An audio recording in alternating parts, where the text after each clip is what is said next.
Her hands were shaking. Ottilie pressed her back against the cold stone pillar, heart hammering so loud she was certain someone would hear it. The grand hall of Whitmore Palace stretched before her, drowning in candlelight and silk and the quiet rustle of 100 noble guests holding their breath. The royal betrothal ceremony had begun. She was not supposed to be here. She was not supposed to be anywhere near this hall, this palace, or this world. She was a merchant's daughter, with ink-stained fingers and worn-out slippers, and the only reason she had slipped past the iron gates was because old Lord Carwick's steward had mistaken her for a seamstress carrying last-minute alterations. She had not corrected him. She had simply walked in, heart in her throat, and kept walking until she found this pillar. And now she could not move, because there, standing at the far end of the hall in full ceremonial dress, surrounded by generals and lords and men whose names filled history books, was Duke Alaric Devereux, the most feared, most admired, most untouchable man in all of England. His jaw was set like carved stone. His eyes were cold and forward-facing. He looked like a man carved out of duty and stripped of everything soft. Ottilie had told herself she only came to see it once, just to know what it looked like when a man like him chose someone else. She gripped the pillar tighter. The officiant raised his voice. The room stilled completely. And then, in that enormous silence, Duke Alaric's eyes moved, slowly, deliberately, across the length of the entire hall, past the ministers, past the gathered nobility, past his own bride-to-be standing in front of him. Then they stopped, directly on her. Ottilie stopped breathing. He did not look away. He did not blink.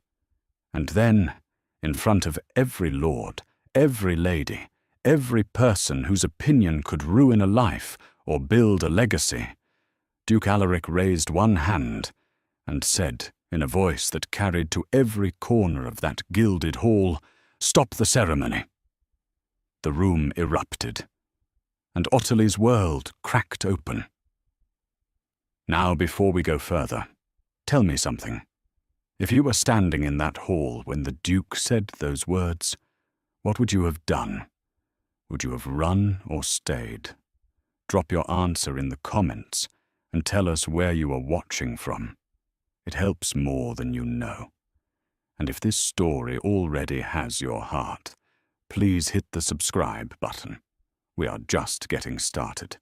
The morning Ottilie Vane Marsh decided to sneak into Whitmore Palace, she told herself it was just curiosity. Nothing more. Just one look. Just one last memory to fold up quietly and tuck away somewhere deep, where it would not hurt so much. She had been lying to herself for years. One more lie would not break anything. The city of Ashenvale was already dressed for celebration. Flower garlands hung from every lamppost. Street vendors sold little paper crests stamped with the Devereux family seal. Children ran through the cobblestones waving pennants, laughing at something they were too young to understand. To them, it was a festival. To Ottilie, it was a funeral. Duke Alaric Devereux was going to be formally betrothed today. By nightfall, his name would be bound to another woman in front of the entire kingdom. By morning, it would be in every newspaper, every drawing-room conversation, or every whispered exchange between ladies who had spent years dreaming about him. Ottilie had spent years doing something far more foolish than dreaming. She had spent years knowing him. Not the way the newspapers knew him. Not the cold, constructed version the palace presented to the public, that broad-shouldered, sharp-eyed duke who never smiled in portraits and never gave interviews and never once appeared at a social gathering without looking like he would rather be anywhere else. She knew the other version, the quieter one, the one who used to sit at the back of her father's bookshop on Teller's Lane every Thursday afternoon, turning pages with careful hands, sometimes reading aloud without realizing he was doing it. That version of Alaric Devereux had laughed once, softly, at a joke she made about a poorly written villain in a Gothic novel. He had looked up from the page with something warm flickering in his eyes, and for exactly 3 seconds he had looked like an ordinary man. She had never forgotten those 3 seconds. That was the problem. She pulled her shawl tighter and joined the edge of a group of seamstresses being waved through the palace service entrance. Nobody questioned her. She kept her eyes low and her steps steady, and she told herself that if anyone stopped her, she would simply turn around and go home. She would walk back to Teller's Lane and open the shop and spend the rest of the day reshelving books and pretending her chest did not feel like something was being slowly pressed against it. Nobody stopped her. She moved through narrow service corridors lined with hurrying footmen and harried attendants carrying trays and flower arrangements and folded programs. The smell of beeswax candles mixed with hothouse roses and expensive perfume. Everything felt too bright, too polished, too perfect. It was the kind of perfection that reminded ordinary people how far they were from belonging. Ottilie had never felt that distance more sharply than she did right now. She found the pillar by accident. She had been trying to locate a side exit when she turned a corner, and suddenly the corridor opened up into the upper gallery of the grand ceremony hall, and the view hit her like a physical force. The room below was enormous. Pale marble floors reflected the light of 1,000 candles arranged along gilded fixtures that ran the length of the ceiling. Rows of chairs held the most powerful men and women in the kingdom. At the far end of the hall, on a raised platform draped in deep ceremonial fabric, stood the officiant in his formal robes. And there was Alaric. She had not seen him in 8 months. 8 months since last Thursday he came to the bookshop. 8 months later, he stood at the counter with a leather-bound copy of something he had already read twice before, and she had asked him why he kept buying books he had already finished, and he had looked at her for a long moment before saying, quietly, that some things were worth returning to. He had not come back after that. She understood why now. He looked different in ceremonial dress. The same height, the same broad shoulders, the same dark hair cut close and neat. But everything about his posture was harder, or he stood like a man who had been told exactly where to place his feet and had obeyed without question. His hands were clasped behind his back. His jaw was set. His eyes were fixed on some middle point in the air in front of him. He looked like a soldier on the last day of a war he had already lost. Ottilie pressed herself behind the pillar and told herself to leave. She had seen him. She had gotten the one look she promised herself. It was enough. It had to be enough. She did not leave. The ceremony began with a procession of minor officials reading formal declarations. She could not follow all the language, dense with legal terminology and historical precedent. But she understood the shape of it. This was the moment that would seal everything, the moment that made it permanent and official and completely, thoroughly, irreversibly real. That the woman who would become the Duke's betrothed entered from the opposite side of the hall, accompanied by her family and 2 representatives of the crown. Lady Drusilla Fenmore was exactly what Ottilie had imagined from the newspaper descriptions. Tall, poised, impeccably presented. She moved with the kind of confidence that came not from arrogance, but from a lifetime of being told she was exactly where she was supposed to be. She probably was. Her family had served the crown for 4 generations. The match made every kind of sense that mattered in this world. Ottilie felt something go very still inside her chest. The officiant raised his voice to begin the formal binding words. The entire hall went quiet. That particular quality of silence that only exists when hundreds of people all hold their breath at the same moment. Ottilie gripped the stone pillar with both hands and stared down at the man she had spent 3 years convincing herself she did not love. And then Alaric's eyes moved. It was not a dramatic sweep of the room. It was slow, almost involuntary, like a compass needle pulled by something it could not explain. His gaze traveled sideways, past the officiant, past the front rows of seated guests, past everything that was supposed to hold his attention. It traveled upward, toward the gallery. And it found her. The shock of it knocked the breath from her body. She was half hidden behind the pillar. She was dressed in plain clothes. She was nobody in that room, a ghost who had wandered in from the wrong story. There was no reason his eyes should have found her, no reason at all. But they did, and they stayed. 5 seconds passed, then 10, as Alaric Devereux stood at his own betrothal ceremony in front of the highest-ranking members of the kingdom, and he did not look away from the merchant's daughter, hiding behind a pillar in the upper gallery. Ottilie's hands went cold.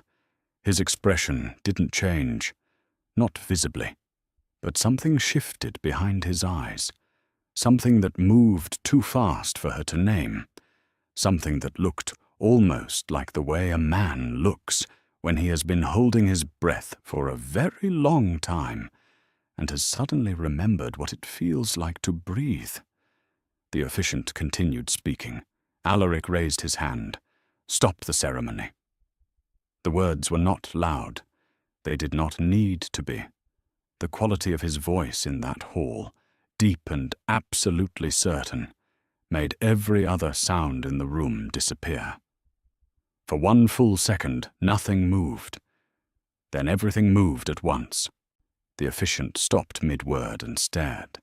Lady Drusilla turned, her expression carefully controlled, but her eyes wide.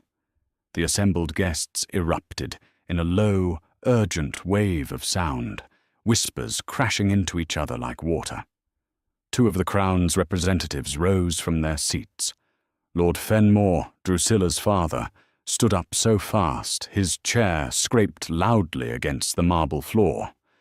Alaric had not moved his eyes from the gallery. Ottilie could not move at all. She was still gripping the pillar. Her vision had gone slightly strange at the edges, the way it does when your body understands something terrible is happening before your mind catches up. Every instinct she had was screaming at her to run, to slip back into the corridor, to disappear the way she had appeared, quietly and without a trace. Her feet refused to cooperate, but one of the Crown's representatives stepped forward and spoke to Alaric in a low, urgent voice. Alaric answered without turning his head. The representative stepped back, visibly shaken. Lord Fenmore was now speaking loudly enough that his voice carried upward, something sharp and outraged. But Ottilie could not make out the specific words over the sound of her own heartbeat. Lady Drusilla was still standing in her place. She had not moved. She was looking at Alaric with an expression that was very, very difficult to read. Not hurt, exactly. Not angry. Something more complicated than both. Something that looked, strangely, almost like recognition. Then Alaric finally turned his head. He spoke to one of his own men, a tall officer stationed near the platform. The officer nodded once, sharply, and began moving toward the far side of the hall, toward the staircase that led up to the gallery. Coming toward Ottilie. That was when her feet started working again. She spun away from the pillar and moved fast, back into the corridor, her slippers nearly silent on the stone floor. Behind her she could still hear the hall, the rising voices, the controlled chaos of a ceremony that had just shattered in front of the entire kingdom. She did not look back. She turned left, then right, following the same path she had come in through, trying to remember which corridor led back to the service entrance and the street beyond it. She took a wrong turn. The corridor she found herself in was different, quieter. The walls here were panelled in dark wood instead of painted plaster. There were no hurrying footmen here, no trays, no flowers. Just a long, empty hallway with tall windows on one side, throwing rectangles of afternoon light across a polished floor. She had wandered into the private wing. She turned to go back, and that was when she heard the footsteps. Not the officers. These were different. Faster. Coming from somewhere ahead of her, around the curve of the corridor. She pressed herself against the wall between two windows, pulling her shawl up around her face, and waited for whoever it was to pass. The footsteps didn't pass. They stopped, directly in front of her. Ottilie lowered her shawl. Alaric Devereux stood 4 feet away from her, still in his full ceremonial dress, his chest rising and falling with the effort of someone who had moved very quickly through a very large building. His expression was exactly what she remembered from the gallery, of that thing behind his eyes that she could not name. Neither of them spoke. Outside the tall windows, the city of Ashenvale was still celebrating. Someone on the street below was playing a brass instrument. The sound floated up, bright and completely absurd, given what was happening in this corridor. Alaric spoke first. "You came," he said. Not an accusation, not a question, just a fact, stated in a voice that was much quieter than the one that had stopped the ceremony. Ottilie's mouth was very dry. "I was leaving," she said. Something moved across his face. Not quite a smile. Something older and more tired than a smile. "You were always leaving," he said. "Every Thursday. You would say the shop was closing, even when it wasn't." She stared at him. "You knew?"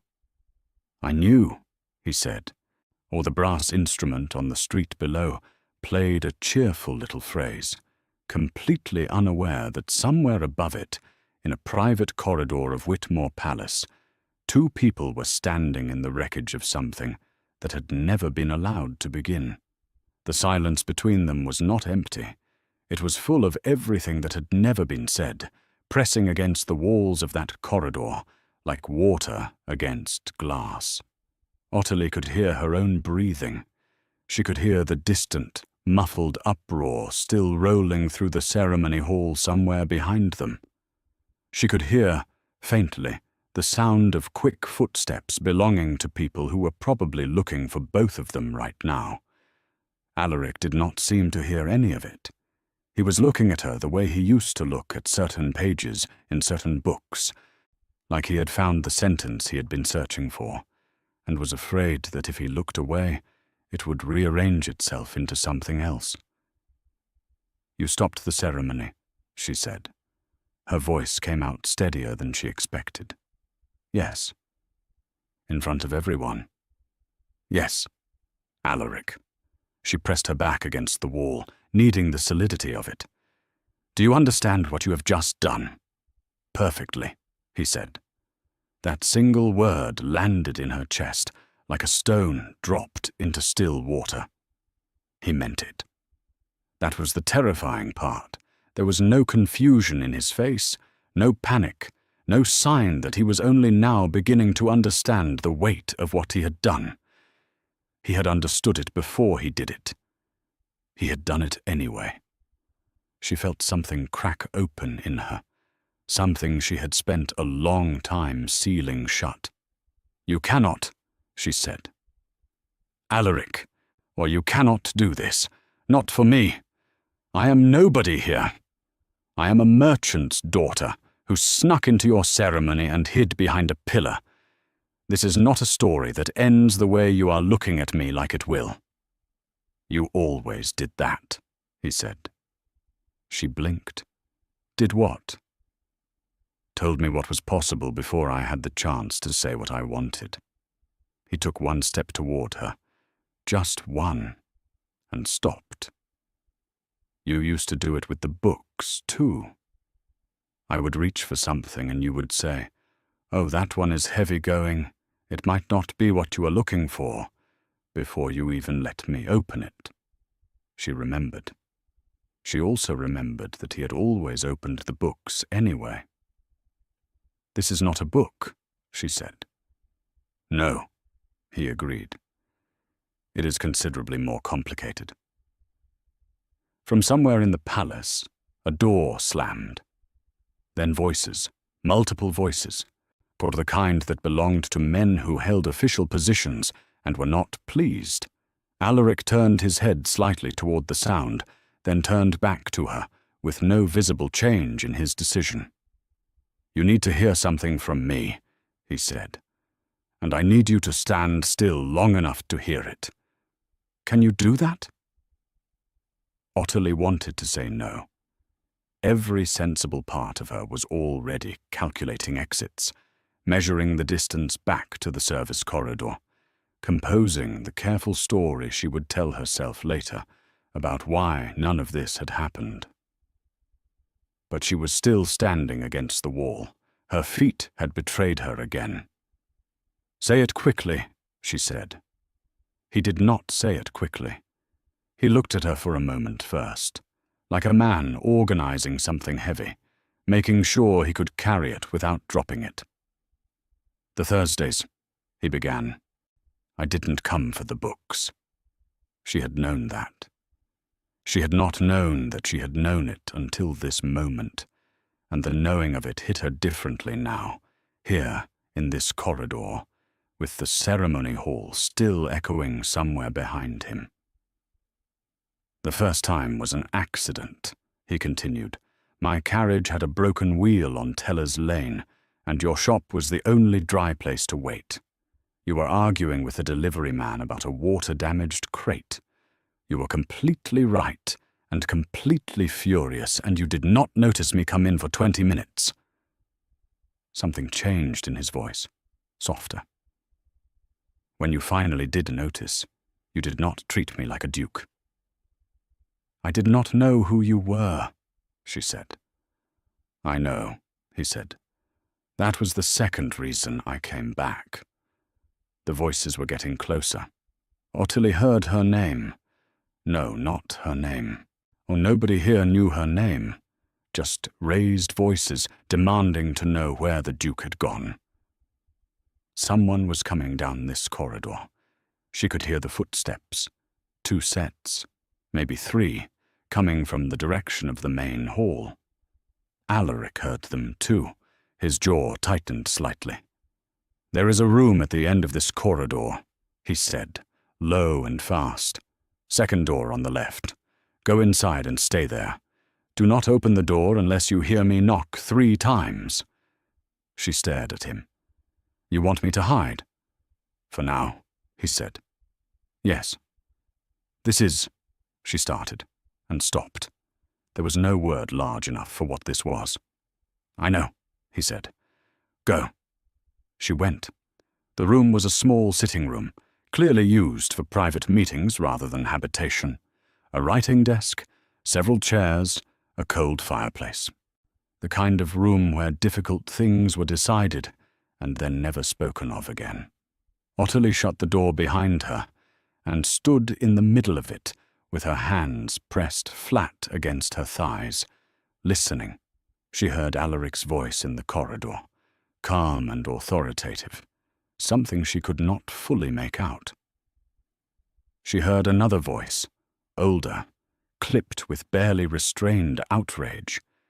Then a third voice, formal and careful, the kind that belonged to someone whose job required them to stay controlled no matter what was happening around them.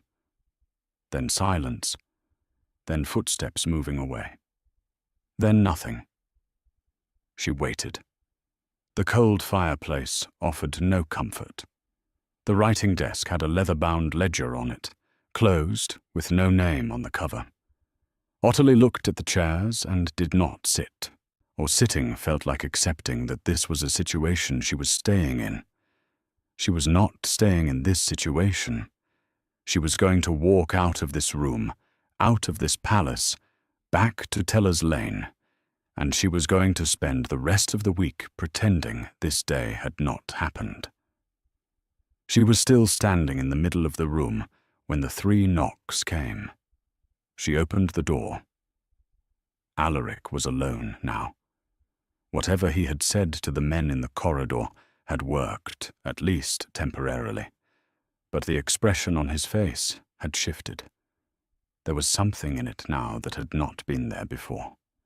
A tightness around his eyes. Not fear. Something adjacent to it. The look of a man who is calculating costs and has arrived at a number that is very large. "Lady Drusilla has left the hall," he said. "Or her father is demanding a private meeting with the Crown's representatives within the hour. The ceremony is formally suspended." Ottilie felt the blood drain from her face. Suspended. Not cancelled. Suspended. He entered the room and pushed the door closed behind him. "There is a difference that matters. Alaric," her voice came out very small, "what have you done?" He sat down in one of the chairs, which surprised her. He looked, for the first time since she had seen him in the gallery, like a man who needed to sit. He rested his forearms on his knees and looked at the cold fireplace. "The Fenmore match was arranged 14 months ago," he said. "I agreed to it because I was told it was necessary, because the Crown needed an alliance with the Fenmore family holdings in the Northern Territories, because I have spent my entire life doing what was necessary." He paused. "I have never once done what I wanted." The room felt very quiet. "I did not know," Ottilie said softly, "that you wanted anything." He looked up at her. "I know you did not know.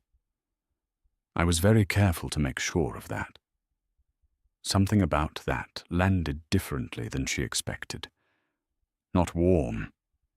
Something more painful than warm.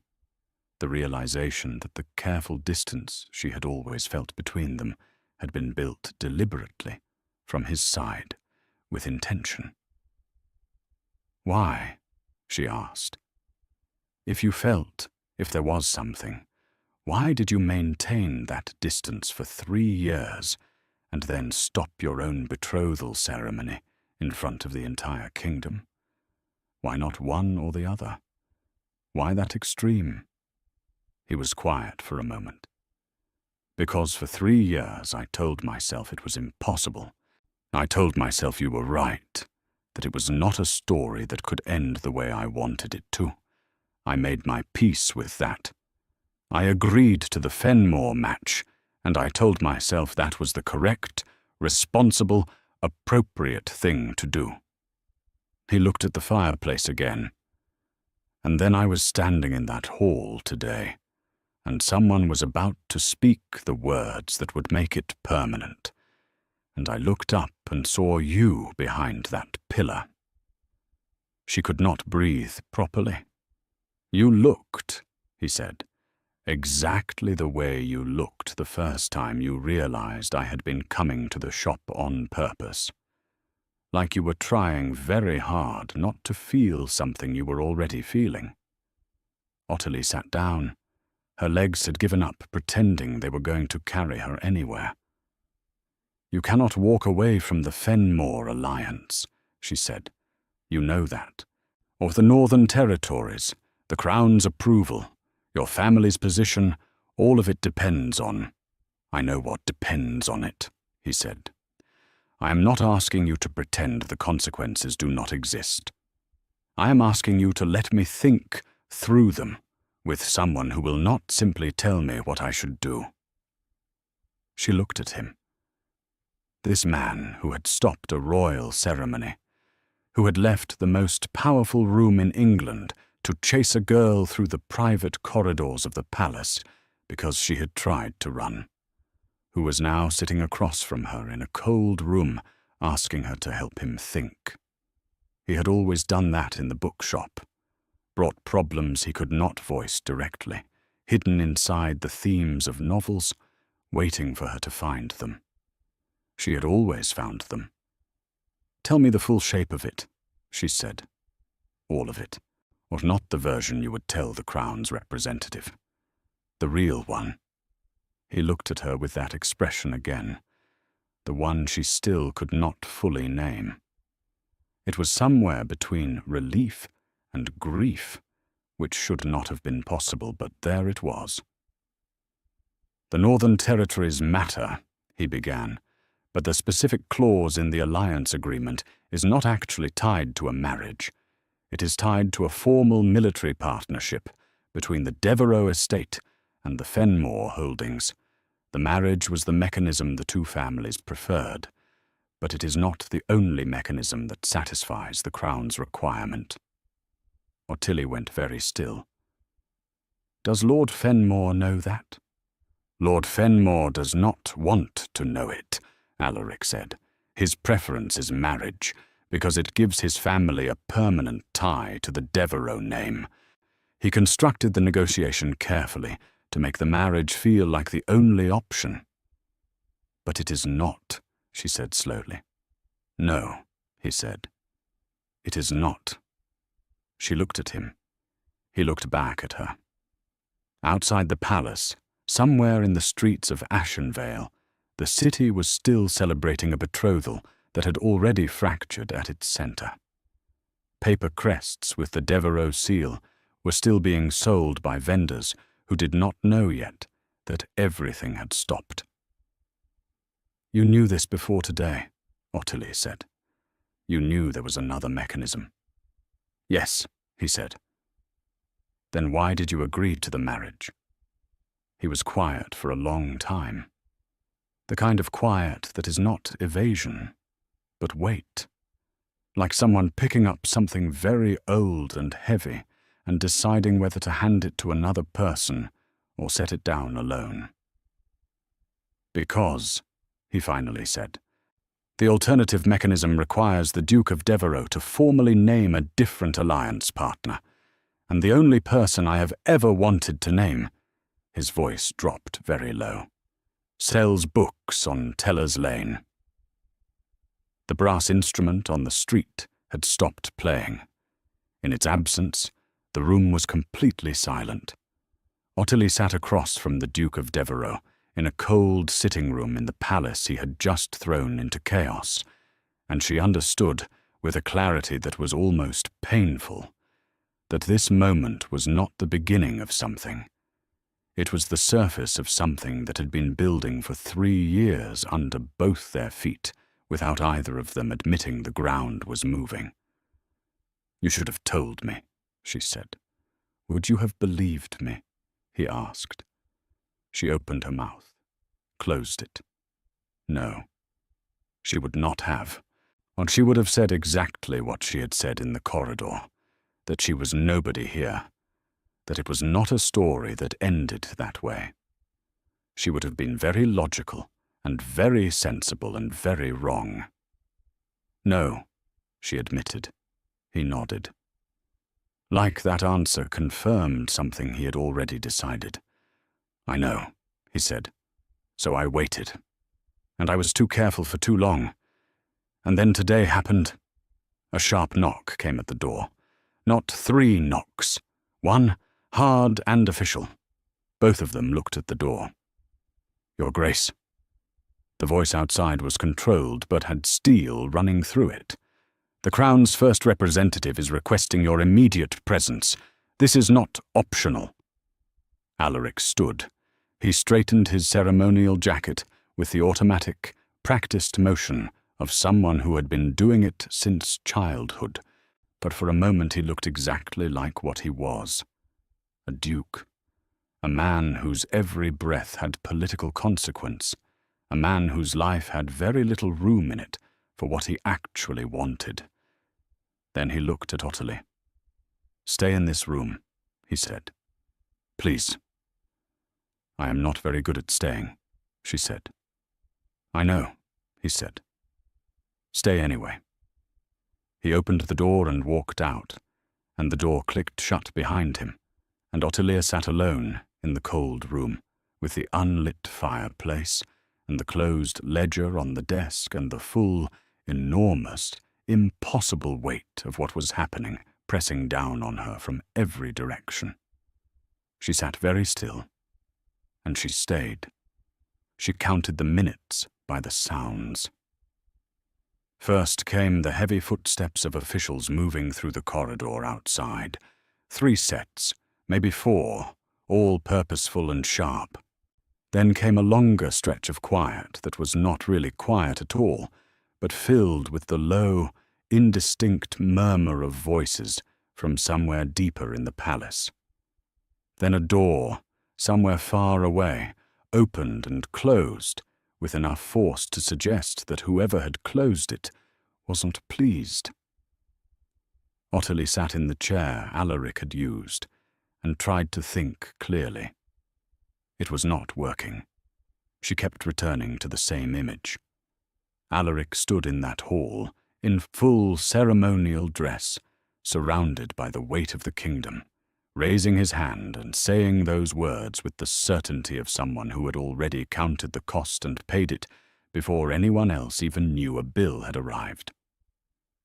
She had spent 3 years constructing a careful version of their relationship in her mind. Polite, bounded. The duke who liked books, and the shopkeeper who sold them. Nothing dangerous.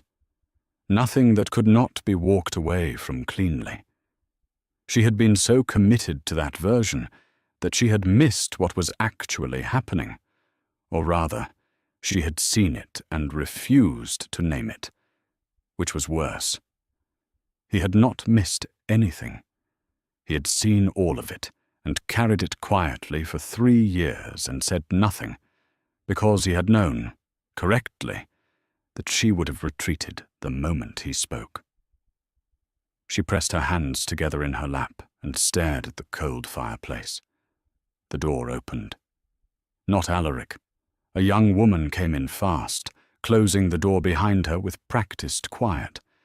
She was perhaps 19, dressed in the practical dark clothing of a palace attendant, but her posture was too direct, and her eyes were too sharp for someone whose job was simply to carry things.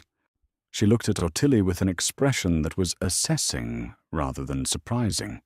"You are the one from the gallery," the young woman said. It was not a question. Ottilie kept her face calm. "Who are you?" "My name is Petra Solva," the young woman said, moving to the window and checking the courtyard below with a quick glance before turning back. "I am the Duke's personal secretary. I have been his secretary for 4 years, which means I know things about his schedule, his correspondence, and his decisions that very few people in this palace know." She paused. "Including the fact that he has turned down 3 separate betrothal negotiations over the past 2 years, all of which were politically suitable, and none of which he gave a proper reason for refusing." Ottilie said nothing. Petra sat in the other chair, completely uninvited, with the ease of someone who was used to making herself at home in inconvenient situations. "I also know that every Thursday for nearly 3 years, the Duke rerouted his afternoon schedule to allow for an unrecorded stop on Teller's Lane. He recorded it in his personal log as private correspondence. He does not have any private correspondence on Teller's Lane." The room felt slightly smaller than it had a moment ago. "Why are you telling me this?" Ottilie asked carefully. Because you look like you are about to talk yourself out of this, Petra said, with the directness of someone who did not believe in spending words on politeness when efficiency was available. And I have watched the Duke talk himself into the Fenmore arrangement for 14 months because he had decided you would not stay. If you leave today, he will accept that as confirmation that he was right, and he will go back to the hall and complete the ceremony, and that will be the end of it. Ottilie felt something cold move through her. He told you about me. He told me nothing, Petra said. I am observant. It is my job. She stood up and moved back toward the door. I am also telling you that Lord Fenmore has brought 2 additional legal representatives into the private meeting with the Crown. He is attempting to have the suspension reversed by arguing procedural grounds. He has approximately 40 minutes before the Crown's first representative loses patience with him. And Alaric? Ottilie asked. The Duke, Petra said, and there was something precise about the way she used the title. Not cold, just accurate. But is currently managing 3 simultaneous conversations with people who all want different things from him. He is doing it well because he always does. But he will need an answer from you before those 40 minutes are gone. Ottilie stared at her. An answer to what? He has not asked me anything.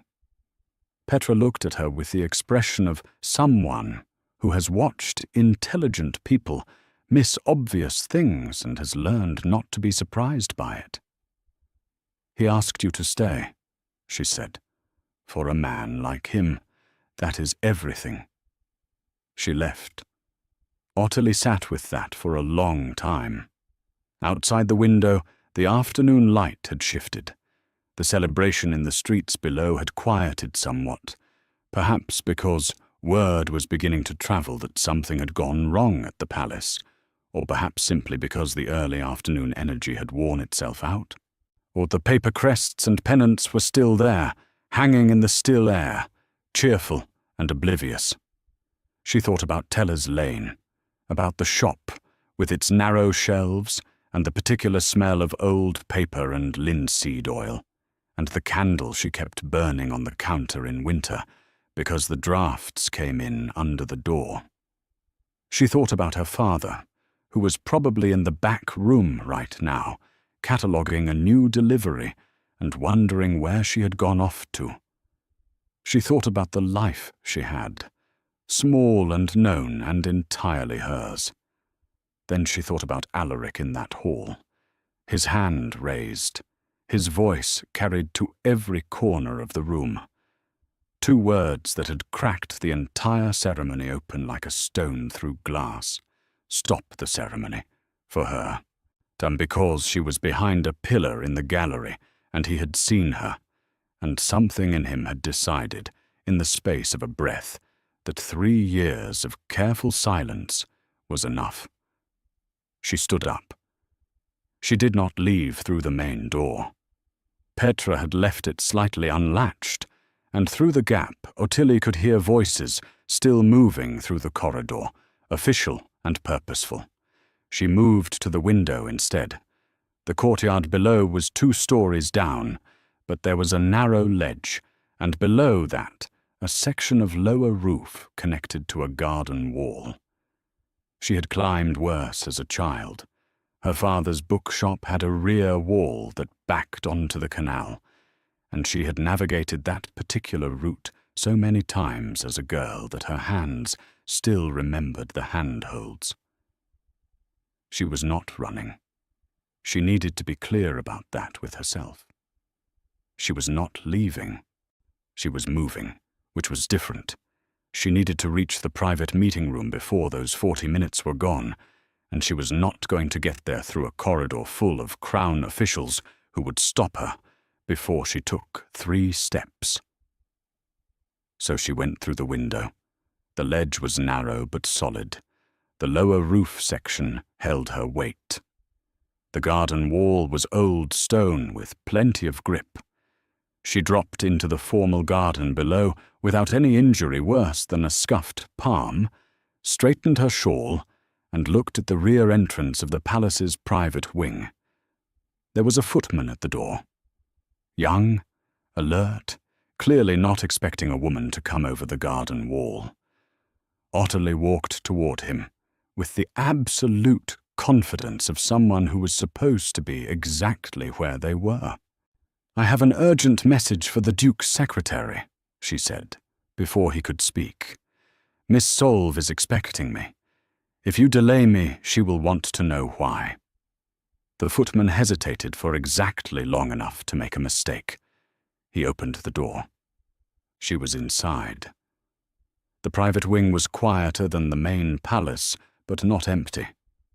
She moved through it quickly, following the sound of voices, the low, urgent kind that meant important men were running out of patience.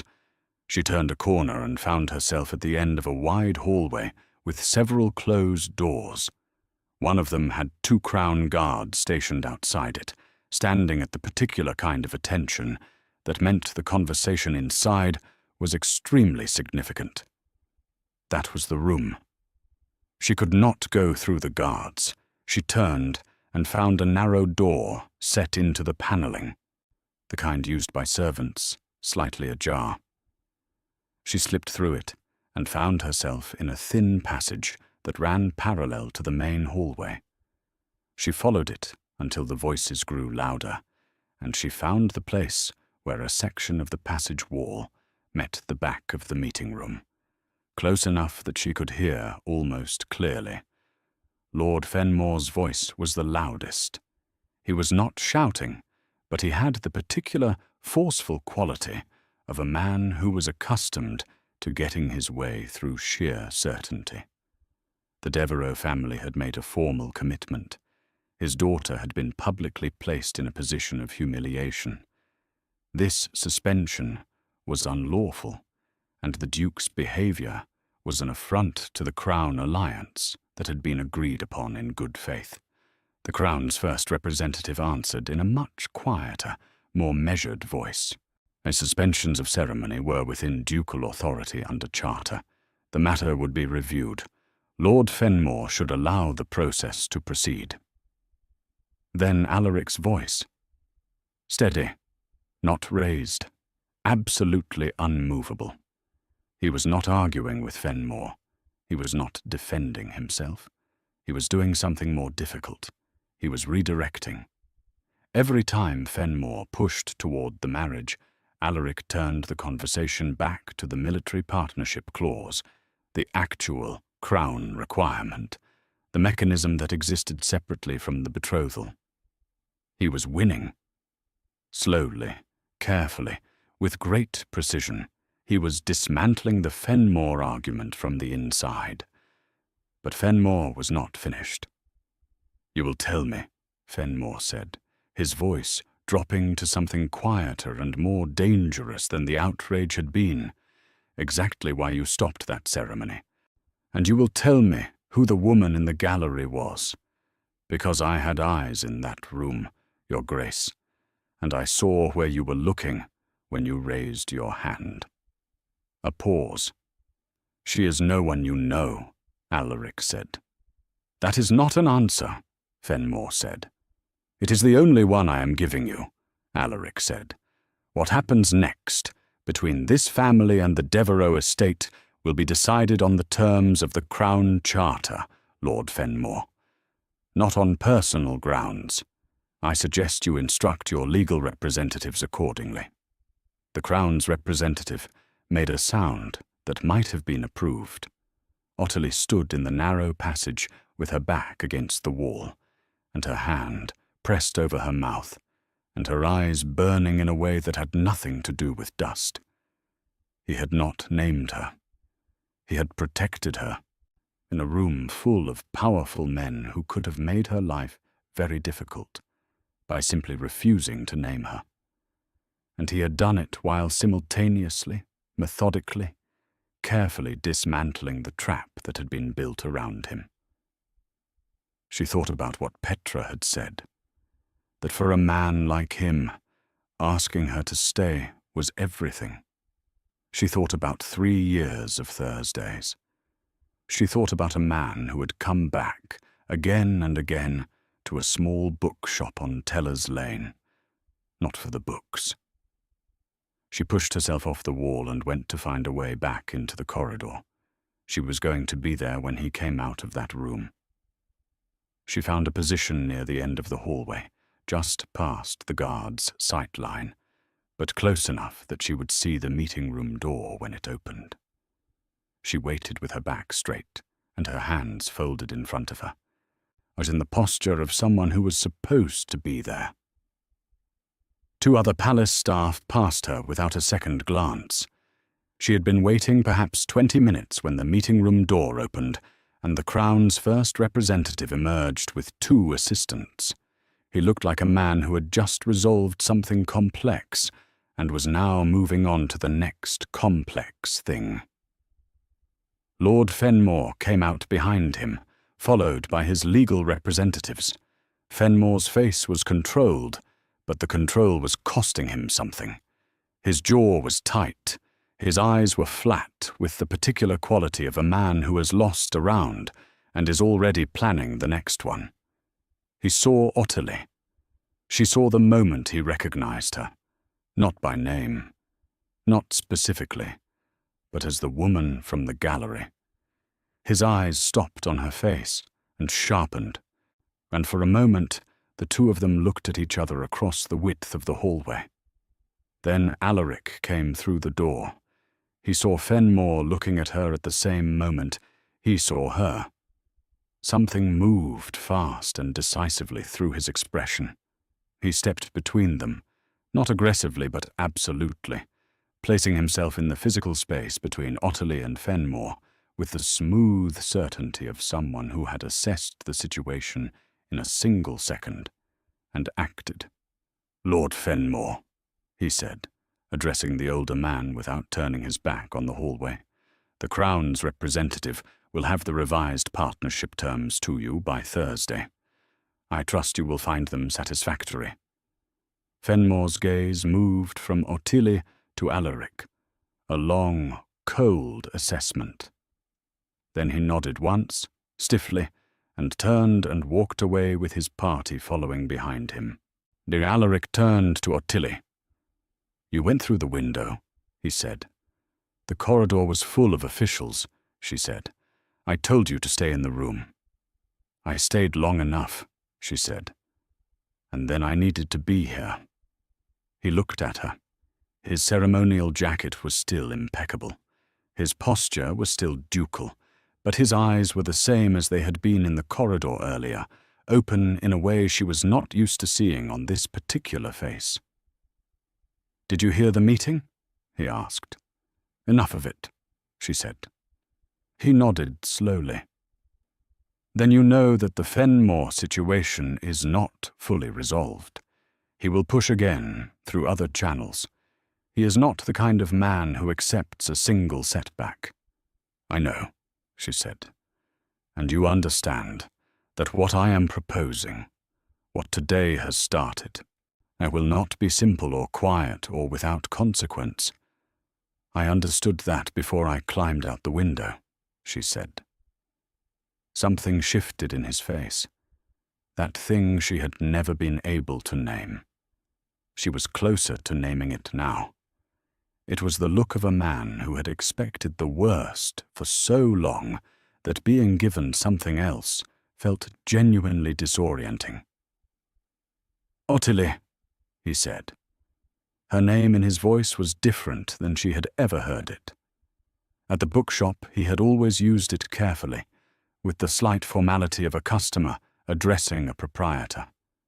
Now it sounded like something he had been holding in his hands for a long time and was only just allowing himself to open. "I know what I am asking you to step into," he said. "I will not pretend otherwise. There are people in this palace and in this city who will scrutinize everything about you, what your family, your position. There will be people who say things that are designed to make you feel that you do not belong. People have said things like that my whole life, Ottilie said quietly. I am still here. He was quiet for a moment. I know. That is one of the things I have always. He stopped, started again. I have a great deal to say to you that I should have said considerably earlier, but not in a palace hallway. No, she agreed. Not here.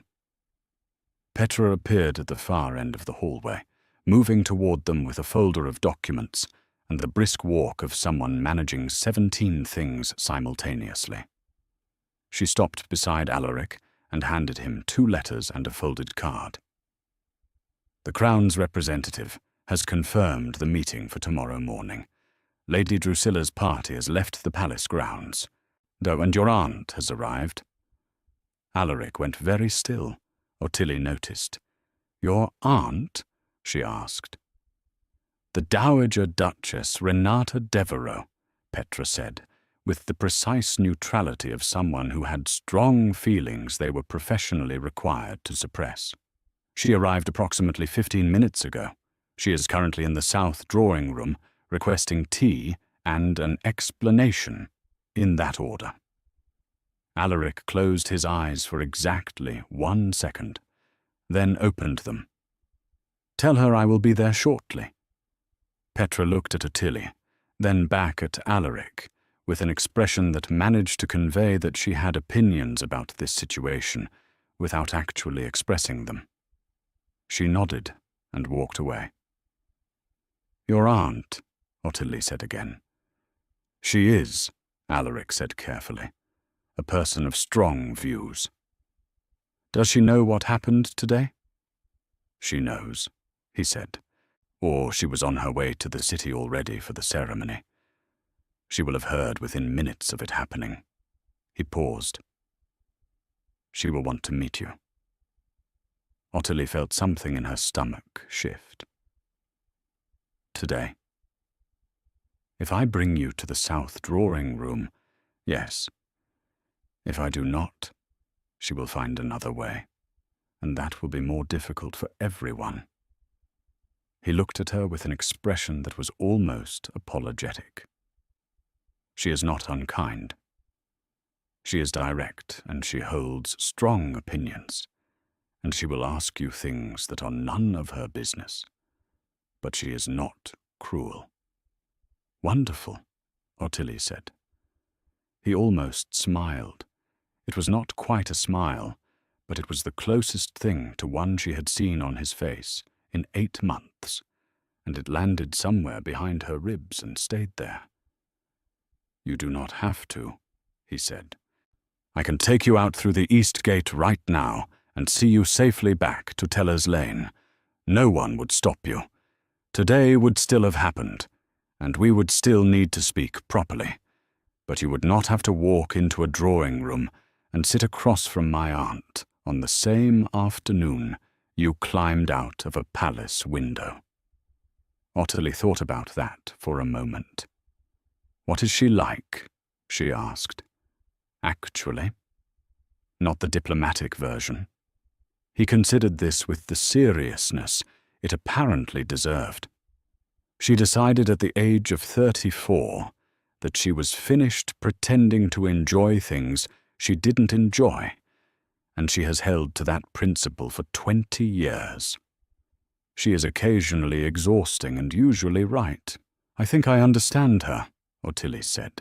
Or she will think she understands you before you have finished your first sentence, he said. She is usually right about that too. Ottilie straightened her shawl. Her slippers were still worn. Her hair had not been arranged for a palace visit. She had ink on 2 of her fingers from the morning, which she had not thought about until this moment. She looked exactly like what she was, a merchant's daughter who had climbed a garden wall and listened at a private meeting, and was now standing in a ducal corridor making decisions that would change her life. Take me to the drawing room, she said. He did not look surprised. He looked, briefly, like the man from the bookshop, the one who opened the books anyway, even after she told him they were heavy going. They walked together through the private wing, not touching, with a careful few inches of space between them that felt both entirely proper and completely inadequate. Ottilie was aware of every footman who glanced at them, every door they passed, every small adjustment the palace would have to make to absorb the fact that the Duke was walking beside her. The south drawing room was warm. Someone had built up the fire and arranged a tea service on the low table with the efficiency of staff who had learned that the Dowager Duchess Renata did not wait pleasantly for things she had requested. The Dowager Duchess herself was seated in the largest chair, with the posture of someone who had never in her life been told to sit up straight because she had simply always done it. She was perhaps 65, with silver hair arranged with strict elegance and eyes that were the same dark quality as Alaric's, but with decades more amusement in them. She was drinking her tea and looking at the fire, and when the door opened, she turned her head with the unhurried movement of someone who was expecting exactly what arrived. Her eyes went to Alaric first, a quick, total assessment, then to Ottilie, a longer one. "Sit down," she said, to both of them, equally. They sat. The Dowager poured a second cup of tea and set it in front of Ottilie without asking whether she wanted it. Then she folded her hands in her lap and looked at Ottilie with the focused attention of someone reading a document they intended to understand completely. "Your name," she said. "Ottilie Vanemarsh," Ottilie said. "My father is Bernard Vanemarsh, or he operates a bookshop on Teller's Lane in Ashenvale." "I know Teller's Lane," the Dowager said. "I know the shop. I have not been inside it, but I know the street. Your father inherited the property from his mother, I believe." Ottilie blinked. "Yes. I make it my business to know things," the Dowager said, without particular pride, simply as a fact. She looked at Alaric. "You stopped the ceremony." "Yes," he said. "Because of this young woman?" "Yes." The Dowager looked back at Ottilie. "And you? You were hiding in the gallery." "Behind a pillar," Ottilie said. "Yes." "Why?" Ottilie looked at the woman directly. She had the feeling that anything less than complete honesty would be identified immediately and held against her. "Because I wanted to see it once. I thought if I saw it, if it was real and finished in front of me, I could stop carrying something I had been carrying for a long time." The Dowager was quiet for a moment. "And instead my nephew stopped the ceremony and chased you through the palace." "He did not chase me," Ottilie said. "I ran. He simply knew where I would end up." Something moved in the Dowager's eyes, not quite a smile, the close relative of one. "You are not what I expected," the Dowager said. "I do not know what you expected," Ottilie said. "Something softer," the Dowager said. "Something more apologetic for existing in an inconvenient place." She picked up her teacup. "I find I prefer what actually arrived." Alaric said nothing. He was watching his aunt with the careful attention of a man who understood that this conversation was not his to control. "There will be difficulty," the Dowager said, addressing Ottilie directly. "Do you understand that?" "The Duke explained," Ottilie said. "He will have explained the political difficulty," the Dowager said. "I am talking about the social kind, the kind that happens in rooms where Alaric is not present, the kind that is delivered with smiles by women who have very good manners and very poor intentions." Her eyes were steady. "That kind of difficulty is harder to defend against because it has no official form. You cannot argue with it the way you can argue with a charter clause. No, Ottilie agreed. You cannot. Can you withstand it? Ottilie thought about the delivery man she had argued with that morning over the water-damaged crate, before any of this had happened. No, she thought about the merchants who had tried to undercharge her father for stock because they assumed a bookshop run by a widower, and his daughter would not know the proper rates. She thought about every room she had ever walked into, where the first thing people calculated was how little she mattered. I have been withstanding things my whole life, she said. I simply did not always have a reason that felt worth it. The dowager set down her teacup. Good, she said. Drink your tea. The tea was still warm. Ottilie drank it and tried to feel ordinary, which was impossible, but the trying helped. The Dowager Duchess Renata had moved on from direct interrogation to a precise and detailed account of everything that was wrong with the Crown's current approach to Northern Territory alliances, or which was apparently a subject she had strong opinions about and had been waiting for an appropriate audience to deliver them to. Alaric listened with the focused attention of someone receiving genuinely useful military intelligence. Ottilie listened because the Dowager was, against all reasonable expectation, interesting. She also listened because it gave her something to do with her mind, other than think about what came next.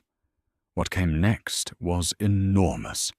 She could feel the shape of it pressing at the edges of the warm drawing room, waiting. The Fenmore situation was not resolved. The ceremony was suspended, not cancelled. The Crown's representatives would meet with Alaric tomorrow morning. Lord Fenmore would push through whatever channels he had available, and a man with his resources had many.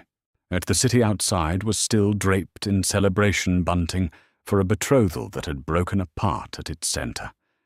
And she was a bookshop owner's daughter, sitting in a ducal drawing room drinking tea. The door opened without a knock. The man who entered was perhaps 50, broad through the shoulders, with the weathered look of someone who spent more time outdoors than in drawing rooms. He was dressed well, but without ceremony, and he moved into the room with the ease of someone who had been walking into Devereux spaces his whole life. His eyes went to the Dowager first, then to Alaric, then to Ottilie, where they stopped with sharp and immediate interest. "You started without me," he said to the room in general. "You were late," the Dowager said, without looking up. "I was managing the staff situation in the East Corridor." He looked at Alaric with pointed meaning, left in considerable disorder. "Lord Cassius Holt," Alaric said to Ottilie, with the resigned tone of a man performing an introduction he had not planned. "My mother's cousin. He manages the Devereux estate operations." "And everything else nobody else wants to manage," Cassius said cheerfully, dropping into a chair and pouring himself tea with the familiarity of a man in his own kitchen. He looked at Ottilie. "You are the one from the gallery." "Everyone keeps saying that," Ottilie said. He grinned. It was a broad, genuine grin that had nothing calculated in it. "I was watching from the second row when it happened. I saw exactly which direction Alaric was looking before he raised his hand." He glanced at his cousin. "I owe Petra 12 shillings. Alaric looked at the ceiling briefly. "You had a wager." "Petra had a wager. I was the other half of it." Cassius settled back comfortably. "She said that if you ever saw her in the wrong place at the wrong time, you would stop everything. I said you were too controlled for that. I was wrong. I am paying my debt cheerfully." "You are embarrassing yourself," the Dowager said mildly. "I am being honest," Cassius said. "Which is more than most people in this palace have managed today." He looked at Ottilie again, with less amusement and more genuine assessment. How are you holding up? Because from the outside, today looks like a significant amount of the world rearranging itself very fast. Ottilie found, to her surprise, that she liked him. I am managing, she said. Good, he said. You will need to keep managing, because I should tell you that there are currently 4 separate newspaper correspondents waiting outside the East Gate, and by tomorrow morning there will be more. Someone in the ceremony hall talked, which was inevitable, and now the story is moving. The room shifted. Alaric's expression tightened. The dowager set down her teacup. How much do they know? Alaric asked. That you stopped the ceremony. That you were seen looking at the gallery before you did it. That Lady Drusilla left the palace. Cassius paused. They do not have a name yet. But they will. Ottilie felt the cold move through her again.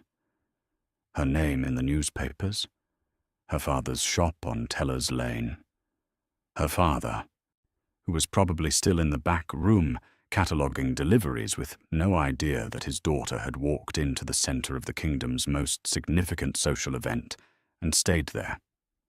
Her father. She stood up. I need to go home, she said. Everyone looked at her. My father, she said. He does not know where I am. When the newspapers print this story, if my name is in it, he should not read it before I have spoken to him. She looked at Alaric. I am not leaving. I am going to Teller's Lane, and I am telling my father what has happened today, which I should have done already. Alaric stood. I will arrange transport. I can walk, she said. You will not walk, the dowager said, with the tone of someone closing a subject. You will take the private carriage through the north gate. A Cassius will arrange it. Cassius was already standing. Give me 4 minutes. He left. The dowager stood, straightening her dress with small, precise movements, and looked at Alaric with an expression that carried the accumulated weight of a woman who had watched this particular man make careful, controlled decisions his entire life. Go with her, the dowager said. Alaric looked at his aunt. The Crown's meeting tomorrow. We'll be there tomorrow, the dowager said. Go with her. Meet her father. Do not make the man read about his daughter in a newspaper. She picked up her gloves from the arm of the chair. I will speak with the Crown's representative this evening. I have things to say to him that I have been holding for some time. She left without waiting for a response. The door clicked shut behind her, and the drawing room was suddenly very quiet. Ottilie looked at Alaric. He was looking at the door his aunt had just walked through, with the expression of a man recalibrating. She is going to manage the Crown's representative, he said. I gathered, Ottilie said. She will do it better than I would have. I also gathered that. He looked at her. Something in the air between them was different from the corridor, different from the cold sitting room, different from the hallway outside the meeting room. The palace around them had absorbed the shock of the afternoon and was settling into something new, some rearranged shape that was still taking form. They were standing inside that rearrangement, both of them, without a pillar or a ceremony or an argument about charter clauses between them. I meant what I said, he said quietly. All of it. Every word. I know, she said. I also know that knowing it and deciding what to do with it are different things. I am not asking you to decide everything today. He paused. I am asking you to let me come with you to Teller's Lane and meet your father. That is all I am asking right now. She looked at this man who had stopped a royal ceremony, who had dismantled a legal trap with careful precision, who had stepped between her and a dangerous man in a hallway without hesitation, who had, for 3 years, come back every Thursday to a small bookshop because it was the one place in his life that felt like something real. "My father," she said carefully, "will ask you a great deal of questions." "Good," he said. "Now I have a great deal of answers." "He will also probably offer you tea that is not as good as this." "I prefer simpler tea," he said, and this time it was not almost a smile. It was one, small and real and entirely unguarded, and it was the most significant thing she had seen on his face all day. The carriage was waiting at the north gate when they reached it.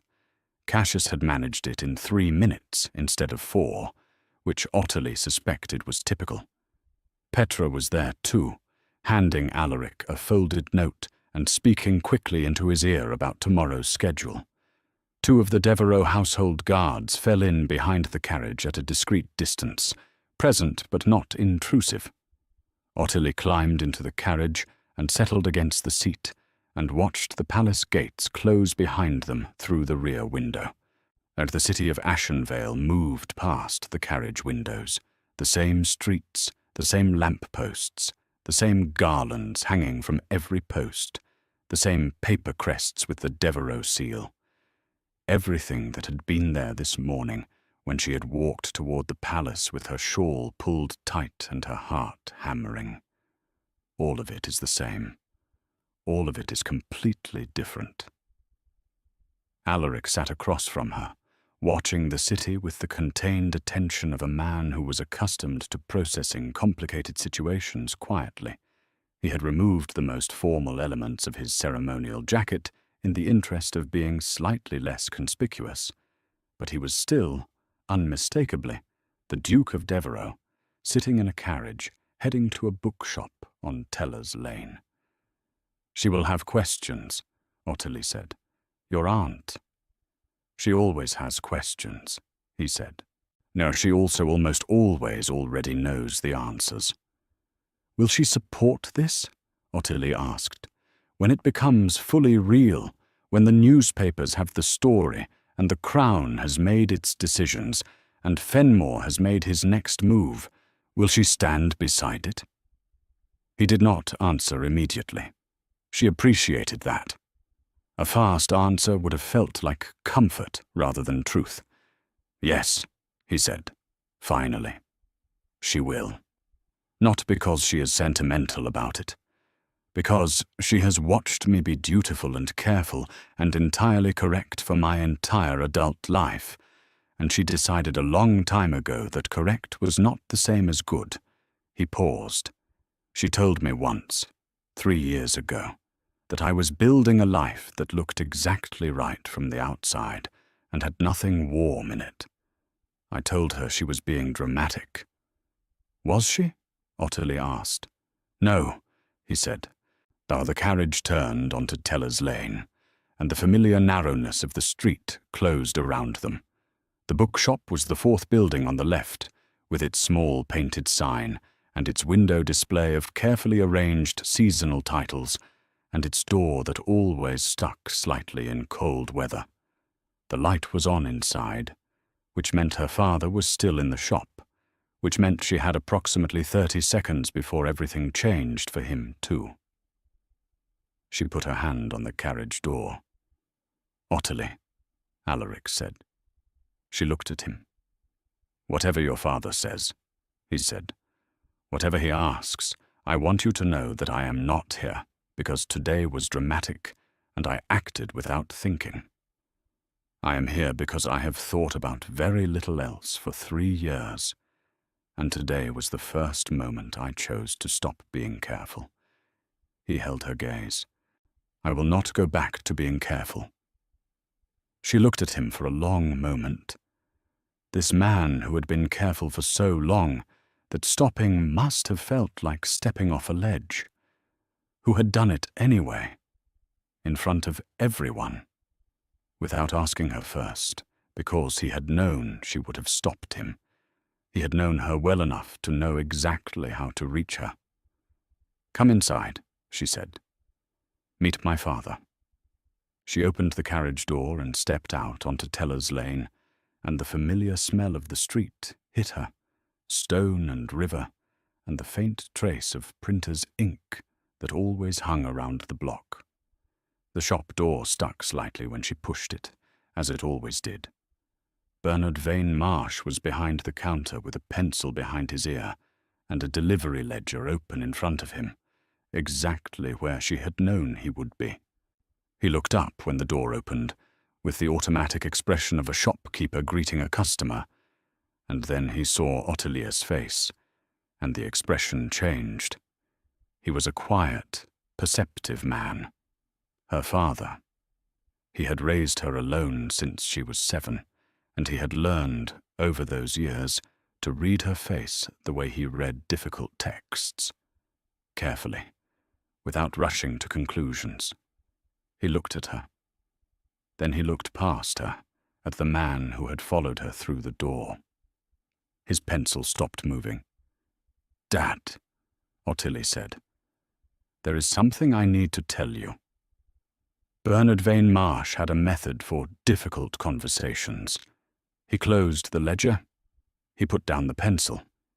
He came around from behind the counter, and he pulled the door sign to close, not with agitation, but with the deliberate calm of a man who understood that some conversations required the world to be held outside for a while.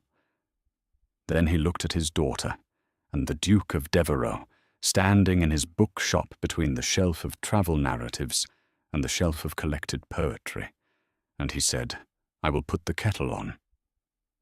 Ottilie had inherited her composure from him. She understood that now more clearly than ever.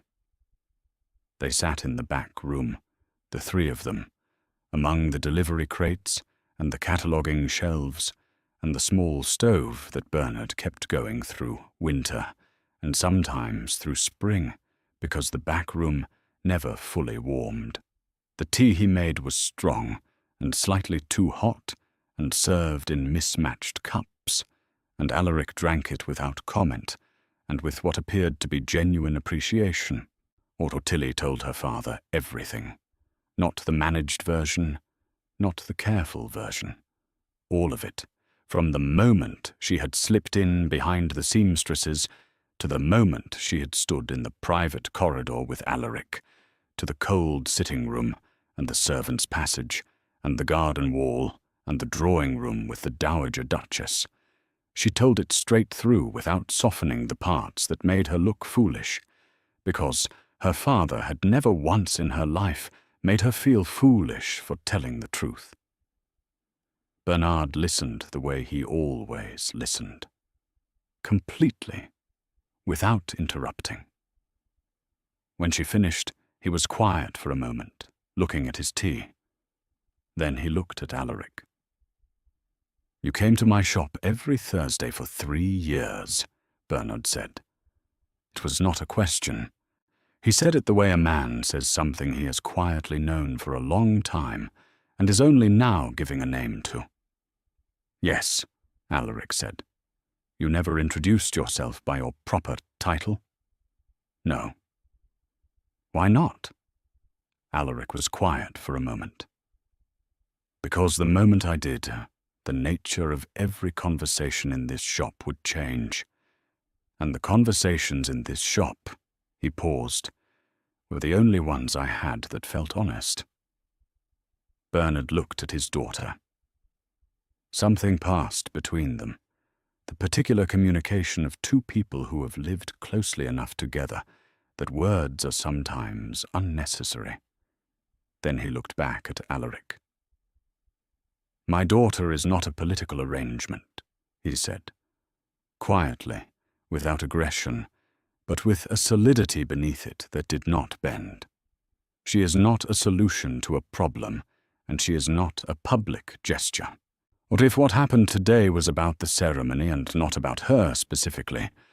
I need you to tell me that honestly, and we will find a different way through this." "It was about her specifically," Alaric said, with equal quiet and equal solidity. It has been about her specifically for a very long time. Bernard held the Duke's gaze for a measured moment. The stove ticked softly. Somewhere in the shop, a draught moved through the stacks, and the pages of the nearest shelf rustled faintly. "She will not change who she is," Bernard said. "Not for a title, not for a palace, not for any amount of social expectation." "I am not asking her to," Alaric said. "She will argue with you," Bernard said. "About books and about everything else. She has very fixed opinions." "I know," Alaric said. "Oh, I find it clarifying." Bernard looked at his daughter again. She looked back at him and tried to tell him with her eyes what she had not yet said aloud, that this was real, that she was not swept up in the drama of the afternoon, that she had thought clearly in that cold sitting room and made a decision with her eyes open. He saw it. He always saw it. He picked up his tea and drank and set it down. "There is a copy of Persuasion on the third shelf, from the top on the right side of the main room," he said to Alaric. "It came in last week. I have not catalogued it yet. I suspect you have not read that particular edition." Alaric looked at him. "I have not." "You should take it," Bernard said, "when you leave." It was not a grand blessing. It was not a speech. It was Bernard Vane Marsh, in his own language, saying that the man across from him was allowed to come back. Ottilie pressed her lips together hard and looked at the stove. Alaric said, "Thank you." They stayed in the back room for another hour. Bernard asked Alaric practical questions, not hostile ones, about the timeline of the Crown's decisions, about the Fenmore situation, about what the newspapers would likely print and when.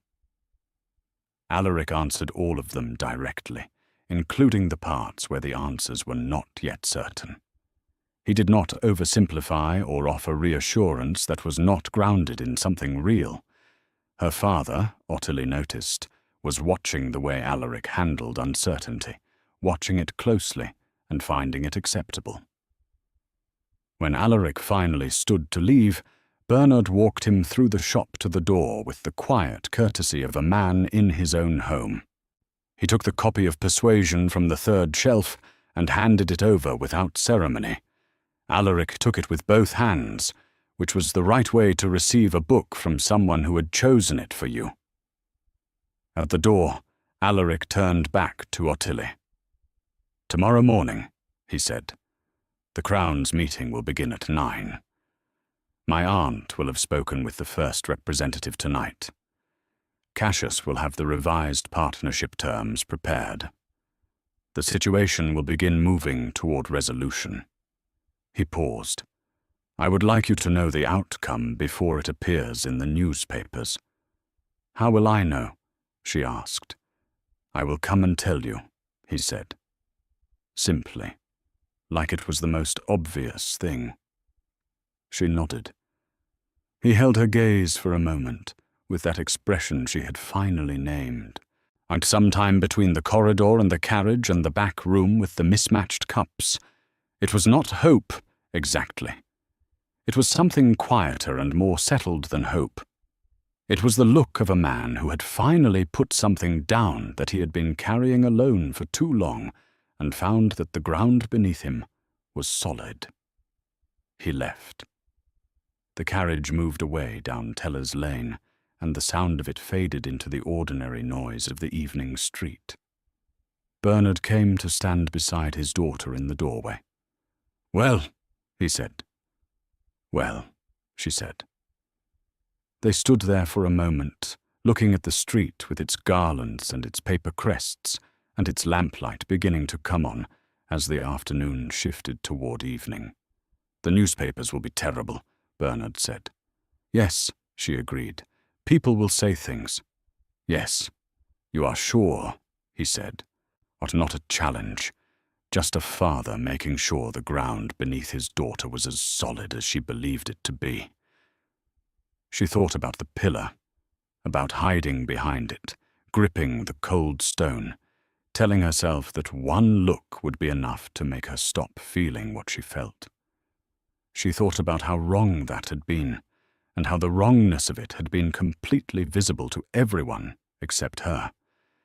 She thought about a man who had come back every Thursday. Not for the books. "I am sure," she said. He put his arm around her shoulders briefly, the way he had done since she was small, and then he went back inside to finish cataloguing the delivery. Ottilie stayed in the doorway a moment longer. She had walked into the palace this morning with a shawl and worn slippers, and a plan that extended no further than one look and a quiet retreat. She was standing on Teller's Lane now, at the end of an afternoon that had rearranged everything, not in the chaotic, frightening way she might have expected, but in the way that things rearrange when they finally settle into the shape they were always supposed to hold. She was not naive about what was coming. The newspapers would find her name by morning. Lord Fenmore would push through whatever mechanism he had available. The city would have opinions, loud and varied, and mostly uninvited. There would be rooms where people smiled with their mouths and calculated with their eyes, and she would have to learn which was which. But there would also be Petra, sharp and efficient, and entirely on the right side. There would be Cassius, who was wrong about wages and cheerful about admitting it. There would be the Dowager Duchess Renata, who had looked at Ottilie across a tea service and said she preferred what had actually arrived.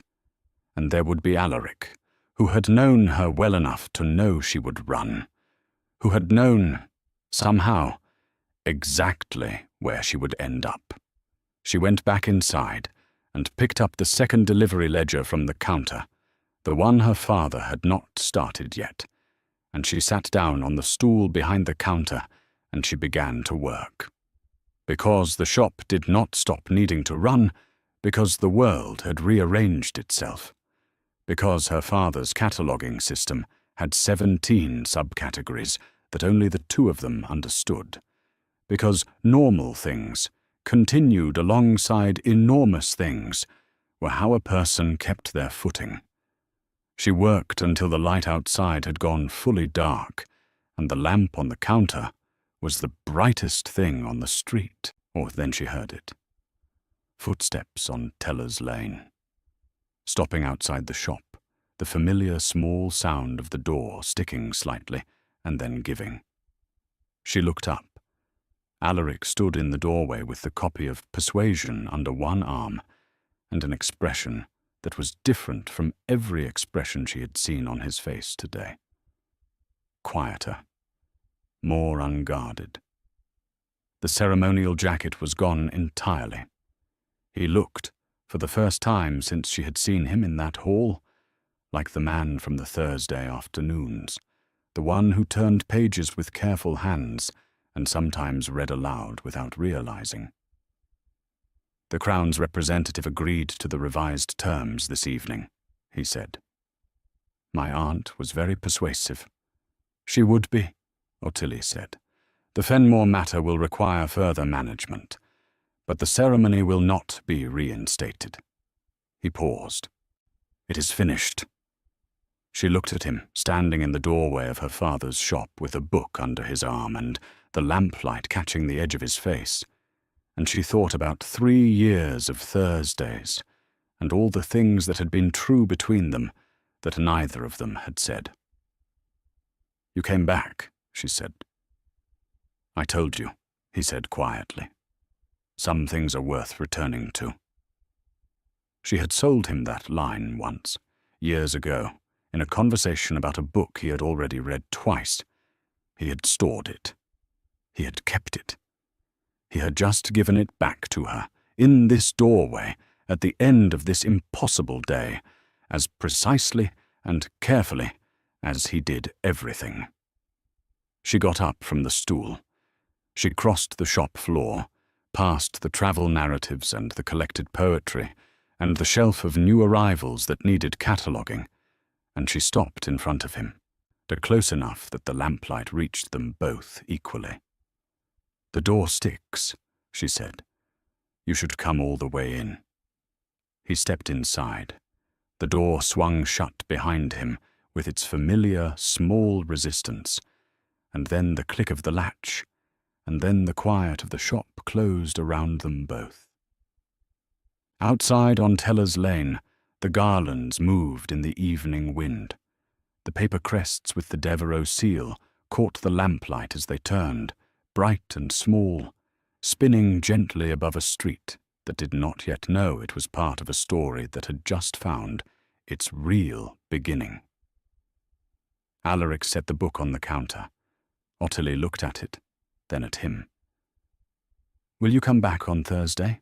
she asked. "Yes," he said, "and the Thursday after that." "Everyone," he said, "for as long as you will have me." She looked at this man who had chosen her, loudly and publicly and at enormous cost, in a room full of people whose opinion could reshape a life, who had then sat in a back room and drunk strong tea from a mismatched cup and answered her father's questions without flinching, who had come back tonight, on foot, with a book under his arm, because she had needed to know the outcome before the newspapers told it, who had always, in every way that counted, come back. "Then you had better learn the cataloguing system," she said. "It has 17 subcategories, and my father will test you on it." He looked at her with that small, real, entirely unguarded smile, the one she had first seen today, and already could not imagine his face without. "Tell me the first category," he said. And she did. Outside, the city of Ashenvale settled into its evening, the unaware that in a small bookshop on Teller's Lane, the Duke of Devereux was learning how to shelve books, and a merchant's daughter was learning that some stories do not end the way you expect them to. They end the way they were always meant to, exactly where you are standing. Right now, after everything you just experienced in this story, here is something to think about. When Alaric raised his hand and said those 2 words in front of everyone, he was not just stopping a ceremony. He was choosing, out loud, the one thing he had been too careful to reach for. Has anyone in your life ever made a choice like that for you? Or have you ever made one like that for someone else? Drop your answer in the comments. We would love to read every single one. And if this story held your heart from the first moment to the last, now please hit the subscribe button. There are more stories like this one waiting for you, and we do not want you to miss a single one.